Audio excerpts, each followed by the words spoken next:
Hello, and today I welcome you to my talk on feudalism.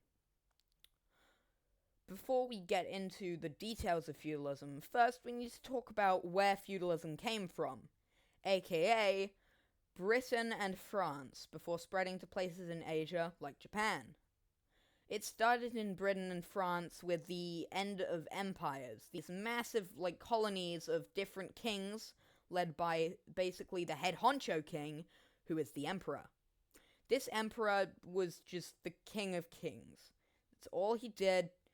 He just commanded people around. Kind of like what we're about to talk about. As, when this started in the 800s and 1100s for these three countries respectively, we start to talk about how this feudalism functions. As the king, in this case, the emperor of this situation, gives out big castles like this, tiny houses like this, and all of it in a big land bundle. This monarch had the most power in the system and did practically most of the leading in terms of the country, as you'd expect a king to. Because of this, he couldn't do everything though, as it's a very busy job. So he hands out land to these lords, who pay him back with people doing services and people doing defense.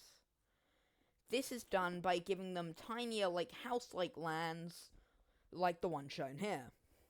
These knights will then spend their lives serving this lord, and showing dedication to the king and others around them. They will protect the people below and the people above, with steadfast honor. Of course, they're not the most important part of this, though, as whilst they do defense, there's people feeding them and doing everything else, which is the serfs and or peasants. These people are just your generic people.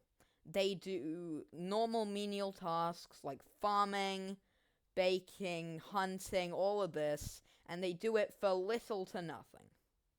All they get is this tiny, house thing. Kind of cottage-sized. They do this in return for protection and just the ability to keep living. Without this, things wouldn't go too great for them. And as such, this give relationship kept going on for a fair amount of years. Unfortunately, though, these kings didn't exactly keep up what they were supposed to do and had a variety of misgivings and greedy moments. And as such, because of this absolute power gap, it shattered in the 1600s to 1800s for England and such, and in France for about 1787 when the French Revolution happened. This complete downfall caused the end of feudal society as we know it, and as such, the end of this presentation.